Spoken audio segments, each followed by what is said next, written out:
Me gustaría comenzar, ya que percibo que el Espíritu me está guiando hacia esa dirección, hablando acerca del Espíritu Santo en el nuevo nacimiento y luego acerca del bautismo del Espíritu Santo y cómo son temas relacionados.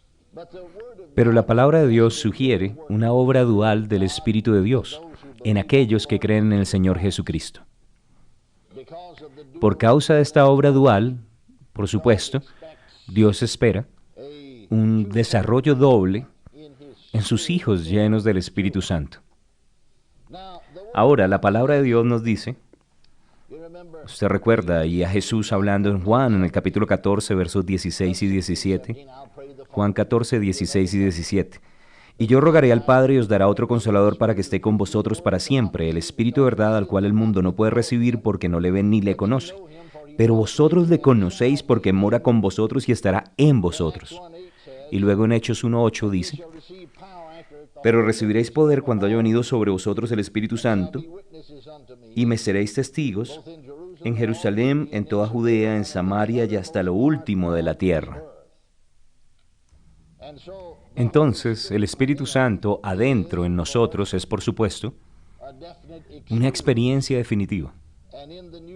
Y en el nuevo nacimiento, el Espíritu Santo viene a ser morada en nosotros.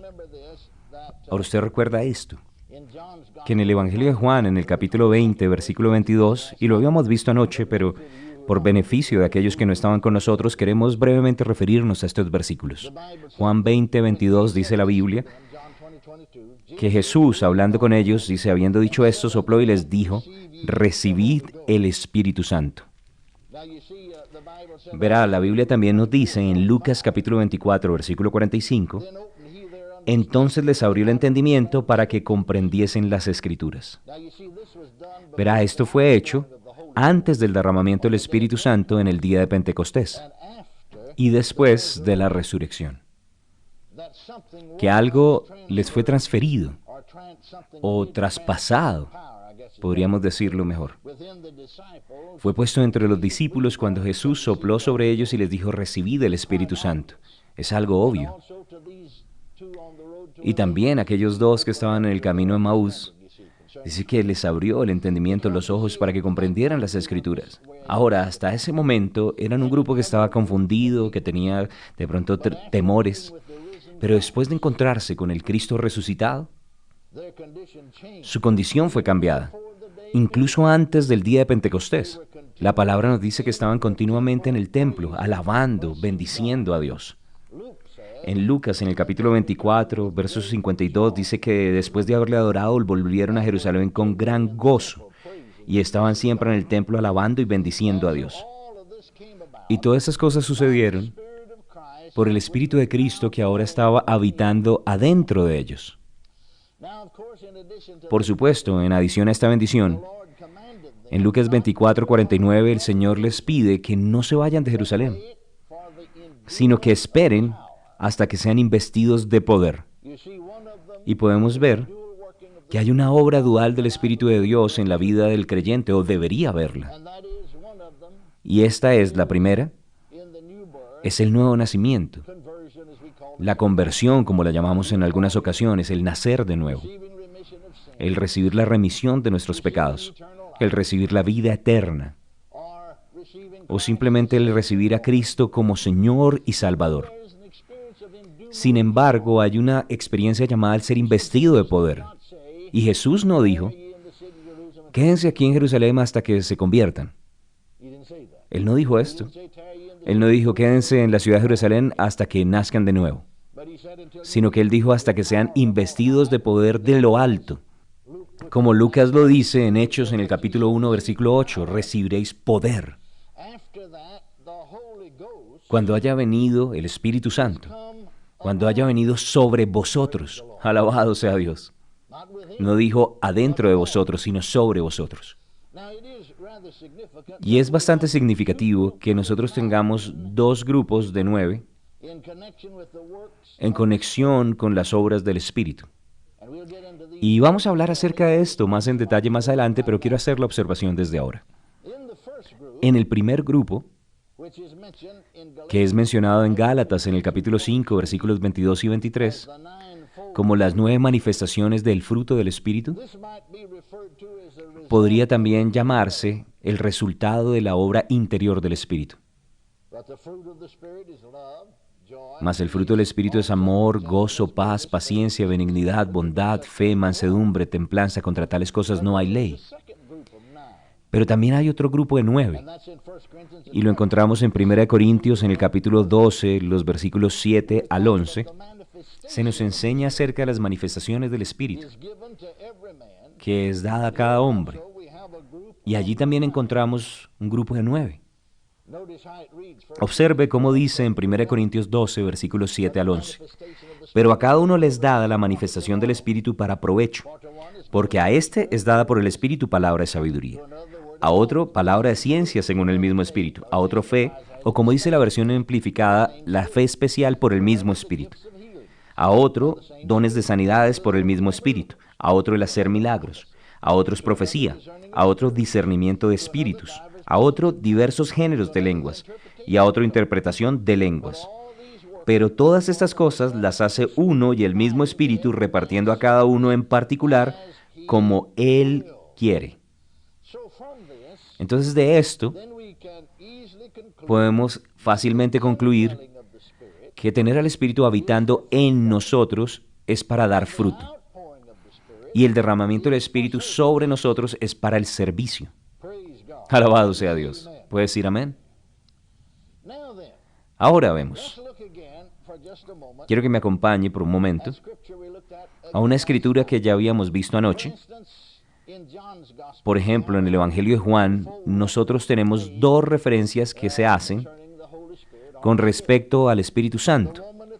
Uno lo encontramos con la mujer en el pozo de Samaria, que Jesús le dice en Juan, en el capítulo 4, el agua que yo le daré será en él una fuente de agua que salte para vida eterna. Y ahí está hablando acerca de nacer de nuevo y tener la vida eterna o la vida que perdura para siempre. Estará en él una fuente de agua. Pero en el capítulo 7, en el versículo 38 del Evangelio de Juan, Juan 7:38, encontramos la promesa que dice que el que cree en mí, como dice la Escritura, de su interior, de sus entrañas, de su ser más interno, correrán ríos de agua viva. Y esto dijo el Espíritu. Entonces la primera referencia parece que indica una obra interior, una fuente de agua que viene de usted, es algo que hay en el interior y que beneficia a aquel que ha sido llenado de esta agua. Pero la segunda referencia provee también bendición para otros. Y viene después del bautismo del Espíritu Santo, cuando el Espíritu viene sobre el creyente. Entonces aquí en Juan, en el capítulo 14, verso 16, el Señor Jesús estaba prometiendo otro consolador, implicando que Él era su consolador y que iba a ser quitado, pero que vendría otro que iba a ser enviado. Recuerda que Él dijo, y yo rogaré al Padre, y os dará otro consolador. Ahora, desde que Jesús de Nazaret no puede estar dentro de ellos, y en el verso siguiente les dice, porque mora con vosotros y estará en vosotros. Ahora, Jesús de Nazaret no podía estar físicamente dentro de ellos. Verá, Jesús de Nazaret, con un cuerpo resucitado de carne y hueso, un cuerpo que se podía sentir y que se podía ver. Recuerda, anoche leímos una escritura cuando Pedro estaba predicando en la casa de Cornelio y habló acerca de lo que sucedió después de la resurrección y dijo, nosotros comimos con él. Comimos y bebimos con él. Tuvimos una cena. Entonces, con ese cuerpo físico, que no es carne y sangre, sino carne y hueso, porque después de su resurrección, cuando apareció en una ocasión a sus discípulos, ellos pensaron que era un espíritu y él dijo, no, tocad, ved, palpad, porque un espíritu no tiene carne y hueso. Entonces Jesús de Nazaret, con ese cuerpo de carne y hueso, ascendió a los cielos y ellos lo vieron cuando él estaba ascendiendo, cuando se fue. Y está sentado, nos dice la Biblia, a la diestra del Padre. Gloria a Dios. Entonces él no podía físicamente estar dentro de ellos. Pero gracias sean dadas a Dios que Él envió al Espíritu Santo. Y así podía estar dentro de ellos. Tal vez usted recuerde que nos referimos, y estoy tratando de refrescar la memoria de aquellos que estuvieron con nosotros y poner al día a los que de pronto no estuvieron. Tal vez alguno de los estudiantes no estuvo con nosotros anoche. Oh, Dios, Dios.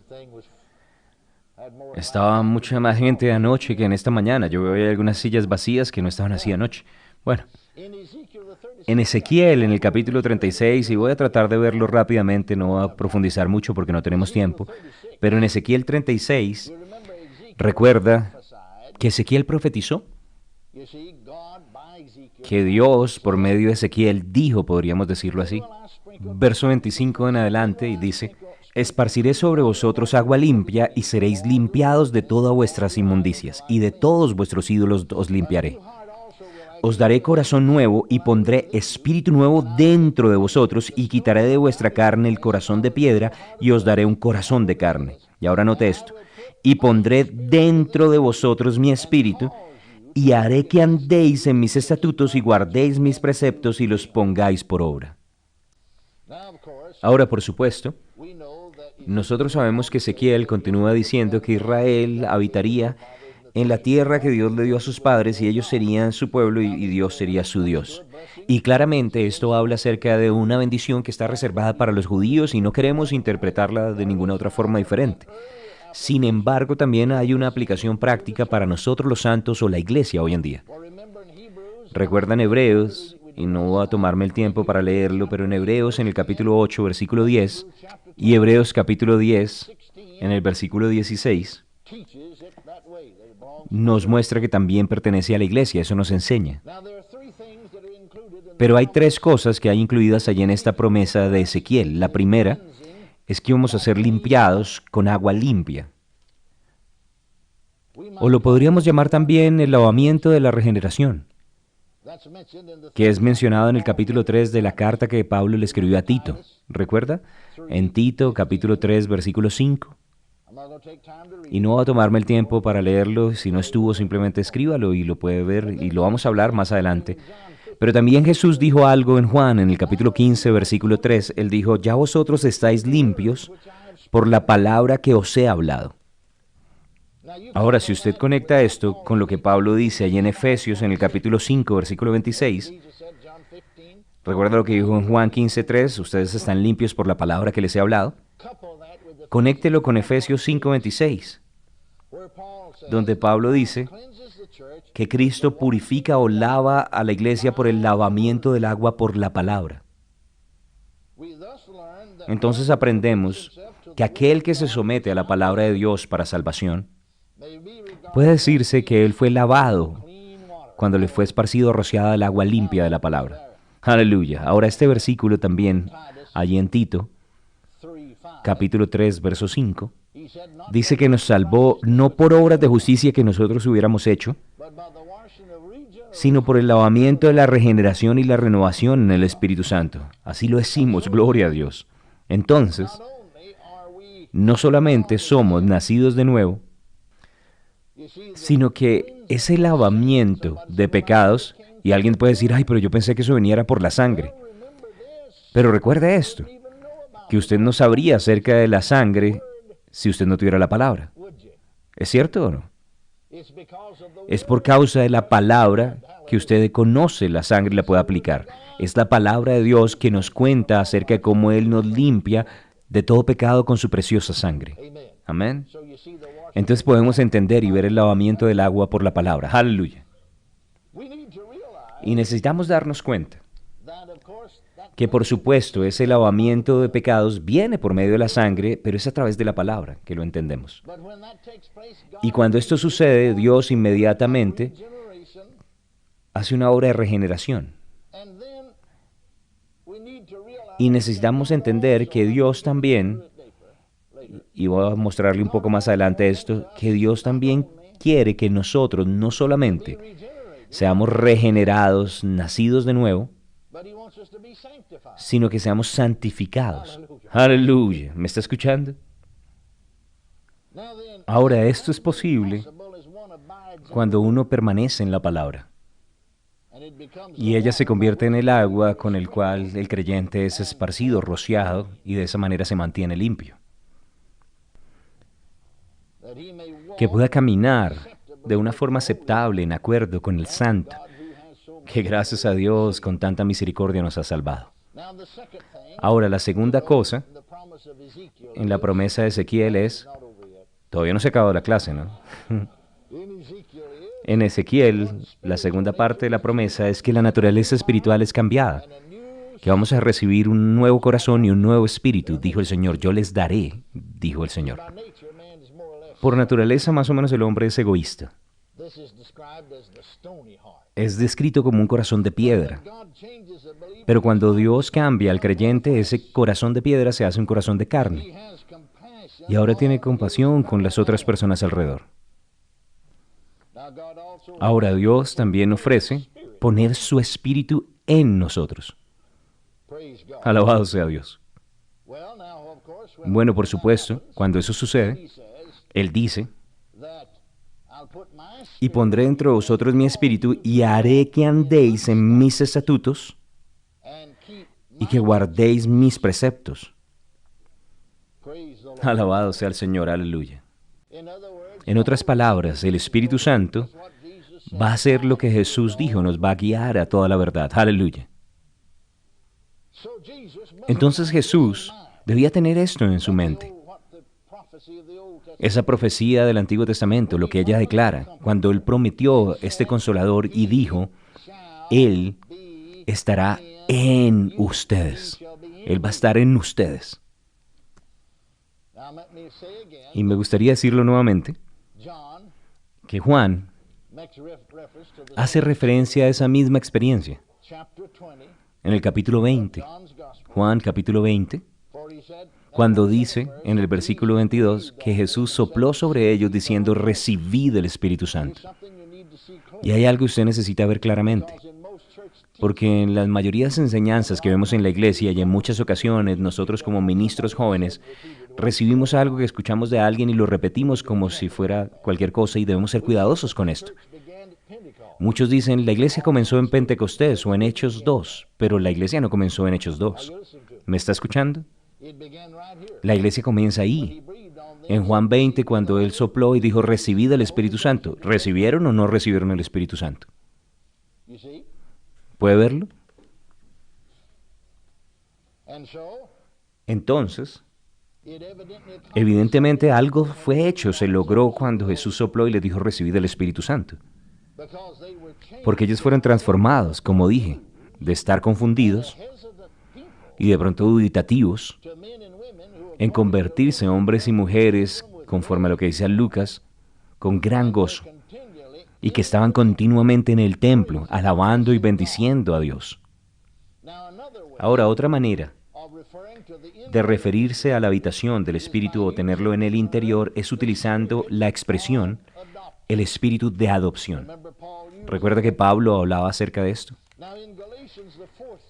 Ahora, en Gálatas, en el capítulo 4, y me gustaría que fuéramos ahí brevemente, en ocasiones simplemente citamos estos versos, pero los pasamos por encima muy rápido, y una razón es porque ya los habíamos visto de pronto anoche, y por eso queremos solamente hacer un resumen rápidamente, pero quiero que me acompañe a Gálatas al capítulo 4, y vamos a leer los versículos 4 al 6.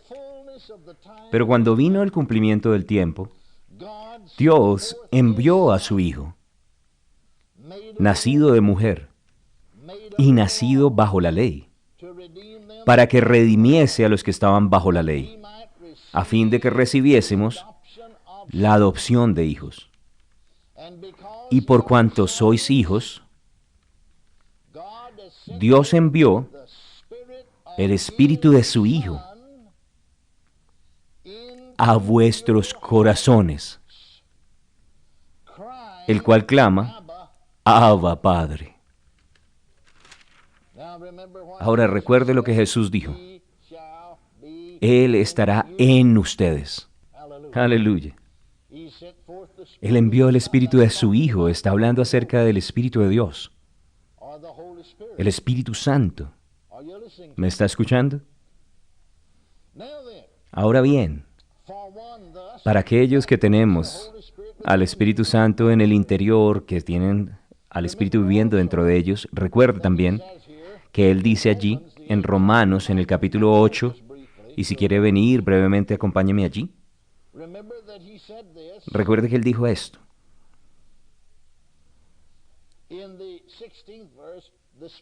En el versículo 16 dice, el Espíritu mismo da testimonio a nuestro espíritu de que somos hijos de Dios. Está hablando acerca de ser hijos de Dios, ¿no es así? En Gálatas estaba hablando de ser hijos de Dios. Aquí está hablando del nuevo nacimiento, no el bautismo del Espíritu Santo, sino el nuevo nacimiento.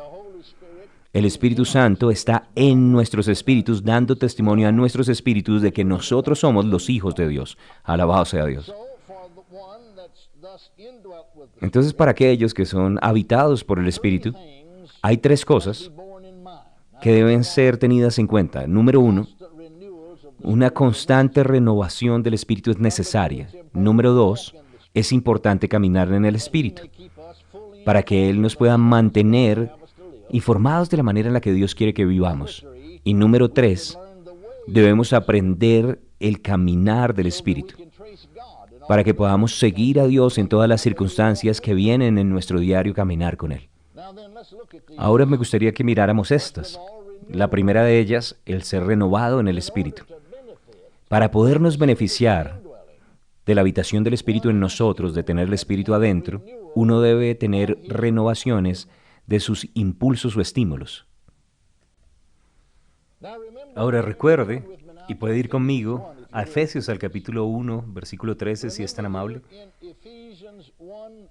En Efesios, en el capítulo 1, versículo 13, recuerde. Vamos a leerlo. Efesios capítulo 1, verso 13. En él también vosotros, habiendo oído la palabra de verdad, en él, está hablando acerca de Cristo, en él también vosotros, habiendo oído la palabra de verdad, el evangelio de vuestra salvación. Note que está hablando acerca de salvación. Está hablando de la palabra de verdad, la palabra de Dios. En él, habiendo también vosotros oído la palabra de verdad, el evangelio de vuestra salvación, y habiendo creído en él, fuisteis sellados con el Espíritu Santo de la promesa. Y no está hablando acerca del bautismo del Espíritu Santo, sino del nuevo nacimiento. Bueno, ¿y qué es esto? ¿Qué es eso? Acerca del Espíritu Santo de la promesa, lo que Jesús prometió. Y yo rogaré al Padre, y os dará otro consolador, para que esté con vosotros para siempre. Alabado sea Dios. Al cual el mundo no puede recibir porque no le ve ni le conoce, pero vosotros le conocéis, porque mora con vosotros y estará en vosotros, sellados con el Espíritu Santo de la promesa. En otras palabras, lo que está diciéndoles es que ellos fueron sellados con el Espíritu Santo de la promesa cuando confesaron y pusieron su fe en el Señor para salvación. Ahora usted nota que cuando continúa allí, en esta carta que escribe a la iglesia de Éfeso, y sabemos que no estaban divididas en versículos y capítulos, él simplemente les escribió una epístola, y él continúa diciéndoles a ellos, antes bien, sed llenos del Espíritu. Ahí en el capítulo 5, en el versículo 18 al 20. No os embriaguéis con vino, en lo cual hay disolución, antes bien, sed llenos del Espíritu, hablando entre vosotros con salmos, con himnos y cánticos espirituales, cantando y alabando al Señor en vuestros corazones, dando siempre gracias por todo al Dios y Padre en el nombre de nuestro Señor Jesucristo. Ahora bien, nuestro problema es que Pablo está escribiendo a personas que son nacidas de nuevo y bautizadas en el Espíritu Santo. Y verá, era como lo normal para ellos en ese entonces. Hubiera sido una excepción si alguien no tuviera el bautismo del Espíritu Santo. O podríamos decirlo, y como la Biblia también lo dice, no solamente dentro de ellos, sino sobre ellos. Y lo que nos sucede a nosotros en muchas ocasiones es que la gente toma las escrituras fuera de su contexto e infieren o llegan a la conclusión de que ya tenemos, y si usted es cristiano ya automáticamente tiene al Espíritu. Pero verá, ese no es el caso.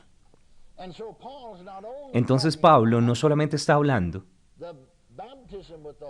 acerca del bautismo del Espíritu Santo, sino el Espíritu Santo también dentro de usted. Y como lo dije, el Espíritu Santo está en usted si usted ha nacido de nuevo. Pero una cosa que tal vez no dejamos claras, o que tal vez yo no lo he dejado claro o no lo tenía claro al comienzo como pentecostal, es que a veces la gente cree que no tienen el Espíritu Santo hasta que usted es bautizado con el Espíritu Santo. Pero verá, tiene que haber una obra del Espíritu de Dios en el nuevo nacimiento, porque es el Espíritu Santo a través de la palabra de Dios, que trae convicción al pecador cuando la palabra de Dios es predicada. Yo he estado en servicios donde la palabra está siendo predicada y la atmósfera es como que está cargada del Espíritu Santo.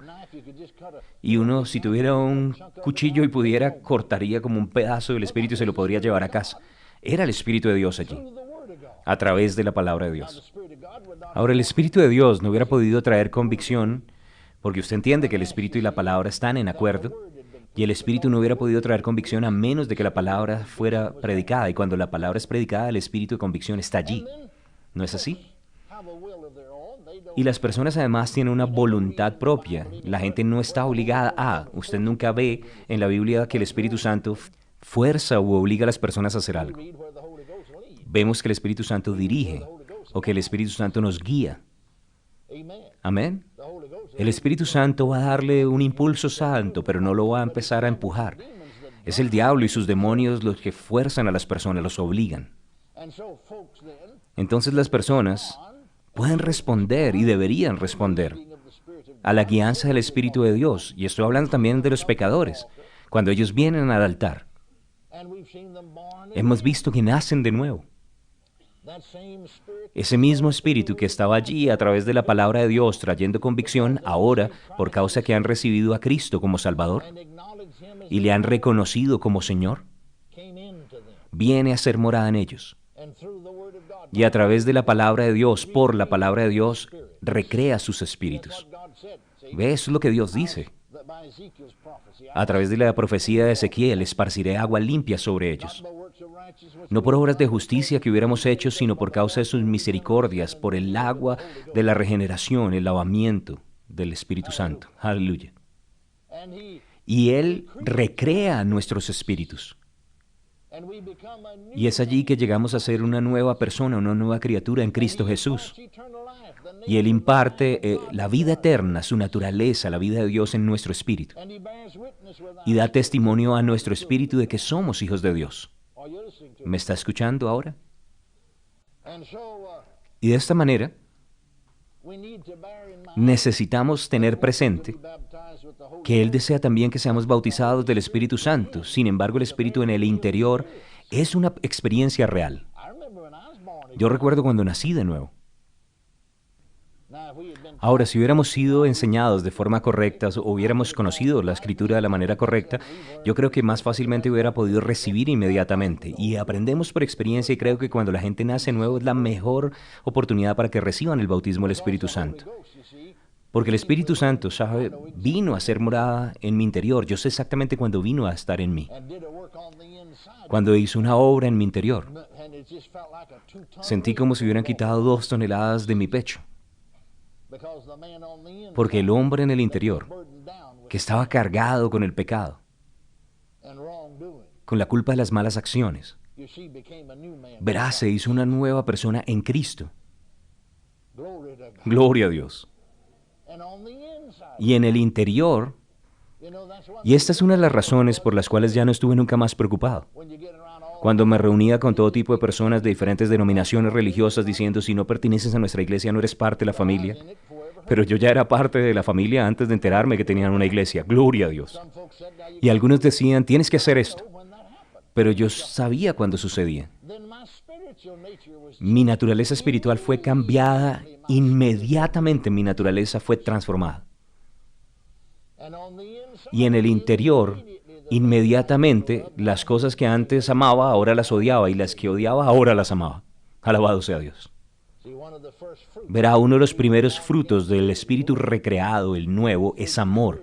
El fruto del Espíritu es amor. Y hemos pasado de muerte a vida y lo sabemos porque amamos. ¿Me está escuchando?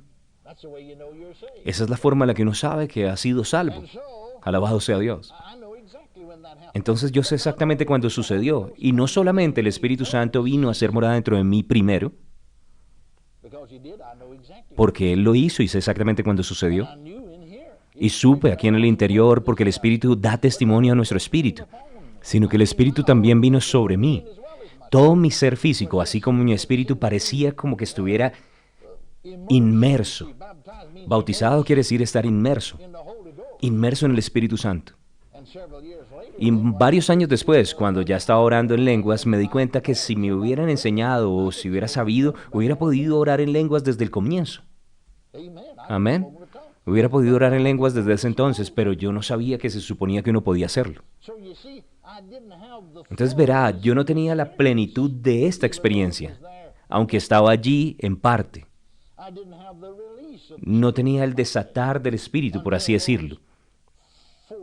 Hasta que tal vez 4 años más adelante, de 3 a 4 años casi, más adelante, sucedió. Amén, ¿me está escuchando? Alabado sea su santo nombre. Ahora bien, yo quiero que note esto en conexión con lo que estaba hablando. Pablo, en estas escrituras que estaba leyendo, él hace referencia no solo al Espíritu adentro, sino también a que estas personas habían sido bautizadas en el Espíritu Santo. Y quiero que note que en conexión con el Espíritu Santo adentro, sean llenos del Espíritu, quiero que note que también habían cánticos, melodías, himnos, que había gozo y acción de gracias. Quiero que note que después de que Jesús sopló sobre los discípulos, diciendo recibid al Espíritu Santo, ellos regresaron con gran gozo a Jerusalén y estaban continuamente en el templo quejándose y murmurando. No, no. Estaban continuamente en el templo alabando, aleluya, y bendiciendo a Dios. Alabado sea el Señor. ¿Me está escuchando? Ahora, necesitamos mantener ese espíritu de adoración. Necesitamos mantener también ese mismo espíritu de gozo. Recuerda también allí en Gálatas, en el capítulo 5, que uno de los frutos del espíritu es gozo. ¿No es así? Necesitamos también ese espíritu ferviente. Porque verá, no solamente hace algo para nosotros, sino también va a atraer a los incrédulos. Va a hacer que ellos deseen tener una experiencia igual. Y aquí hay algo que muchas personas no han podido entender exactamente en el mundo cristiano. Porque no dividen correctamente la palabra de verdad. En ocasiones usted va a ver un espíritu de gozo, una influencia de ese espíritu de adoración o de fervor en algunas personas que no han sido bautizadas con el Espíritu Santo. En ocasiones usted va a ver el fruto, porque gozo es un fruto, ¿cierto? Y usted va a ver el fruto del amor. Yo he visto amor, y es algo que de hecho me llamó la atención, que pude ver cuando estaba con los pentecostales. Pero muchas cosas que de pronto algunas personas dijeron, y podía verlo claramente, que también incluso en otros cristianos que no tenían el bautismo del Espíritu Santo o no oraban en otras lenguas, y aún así el fruto del amor se veía más pronunciado, una mayor manifestación en ellos que en estos otros que oraban en lenguas. Verá, el amor no es un fruto o viene por causa del bautismo del Espíritu Santo. No, el amor es un fruto del Espíritu recreado, la nueva creación en nosotros por el Espíritu en el interior. Recuerda que Jesús dijo, yo soy la vid y ustedes son las ramas. ¿Dónde va el fruto? Por la rama se da el fruto. Yo soy la vid y ustedes son las ramas. Juan capítulo 15, versículo 1. Entonces yo podía ver, y lo he visto en otras ocasiones, verá que el fruto crece y recuérdelo, verá, los cristianos bebés pueden nacer de nuevo y tienen el potencial para dar frutos, sí, está ahí, pero necesita desarrollarse y crecer. Y los bebés cristianos pueden ser bautizados también con el Espíritu Santo. Y el bautismo del Espíritu Santo es para poder y pueden tener el poder en sus vidas. Pero aún así el fruto no se ha desarrollado como debería tener y tal vez algunos cristianos que lleven mayor tiempo tienen un fruto más pronunciado, más maduro, entonces uno puede crecer en amor. El amor de Dios ha sido derramado en nuestros corazones por el Espíritu Santo que nos fue dado. Y necesitamos aprender a permitir que ese amor nos domine. Eso es caminar también en el Espíritu, caminar en amor. Ahora también debemos darnos cuenta que el haber recibido la experiencia inicial, y damos gracias a Dios por el nuevo nacimiento, no es lo único, sino que deben haber unas constantes renovaciones del Espíritu. Ahora, cualquier creyente inteligente sabe y entiende que uno no recibe todo en el momento en el que se convierte. Y si nosotros hemos recibido el Espíritu adentro a través de la palabra de Dios, por el Espíritu que vino a morar en nosotros, sería lógico también asumir que más puede venir por la misma fuente. Ahora, recuerda que Pablo decía allí en 2 Corintios capítulo 4, verso 16, que aunque este hombre exterior se va desgastando, pereciendo, decayendo, aún así el interior, no obstante, se renueva de día en día, renovándose, día en día. Ahora, cuando usted conecta eso con Efesios capítulo 3, verso 16, y note lo que Pablo dice mientras él está orando por la iglesia en Éfeso. Y recuerde que eran personas que habían nacido de nuevo y además habían sido bautizados por el Espíritu Santo, y aún así él está orando por ellos y orándole al Padre dice que les dé, conforme a las riquezas de su gloria, al ser fortalecidos con poder por su Espíritu en el hombre interior. Aleluya. Alabado sea Dios. Ahora bien, la renovación, por tanto, del Espíritu es esencial absolutamente. ¿Cómo vamos a obtenerlo? A través de una vida diaria y consistente de caminar con Dios, a través de tener comunión con Él, a través de la palabra y en oración. Ahora, recuerda esto. Recuerda ese texto, nuevamente en el Antiguo Testamento, en Isaías, en el capítulo 40, que aquellos que esperan en el Señor, y nuevamente encontramos esa palabra, renovarán. Ellos renovarán sus fuerzas. Renovarán sus fuerzas. Y más adelante vamos a volver a hablar acerca de esto.